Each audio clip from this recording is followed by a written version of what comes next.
Careful on our post, lalong-lalo na po lumalala ngayon ang mental health problem sa buong mundo.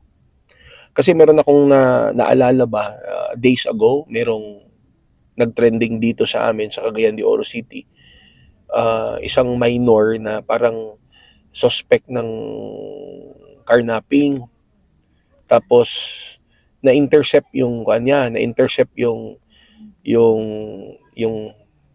yung sasakyan, di nadakip yung minor. Tapos maraming nag-cover, legit media, pati yung mga vloggers nag-cover. Pero in fairness naman, hindi naman ipinakita yung mukha ng bata. Pero sa part yon ng mga nasa media, nasa social media, mga vloggers. Pero paano naman yung effect doon sa bata na parang pinagpiestahan yung nangyari sa kanya. Although kasalanan naman talaga yung mga arnap ka, pero yun nga ang nangyari noon mga ka-story, kasi hindi natin alam minor yung involved, hindi natin alam bakit niya ginawa yon. Ginawa ba niya talaga yon dahil carnapper siya, or meron lang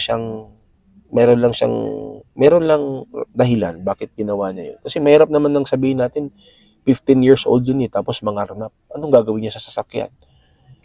Sa tingin ko nga, yung nabasa ko doon, nung nalaman kong 15 years old yung suspected carnapper, sabi ko hindi ito carnapper Meron lang itong dahilan bakit niya ito ginawa.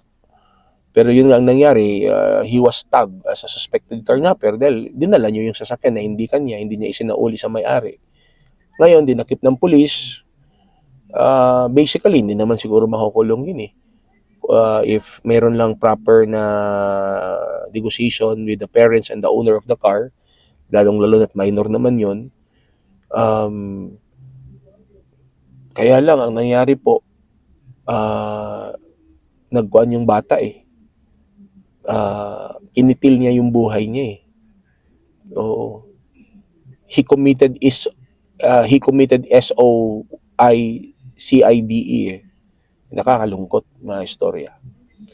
Kaya sa panahon ngayon, lalong-lalo na nga, it's easier to post information, it's easier to comment on anything, on anyone. We should be careful kasi para sa atin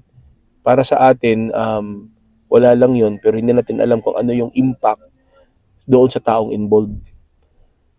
Mahirap yun, tapos yun nga, nagkumitil ang buhay niya, nagpakamatay yung bata. It's so disappointing, it's very sad. Kaya ito yung lesson learned.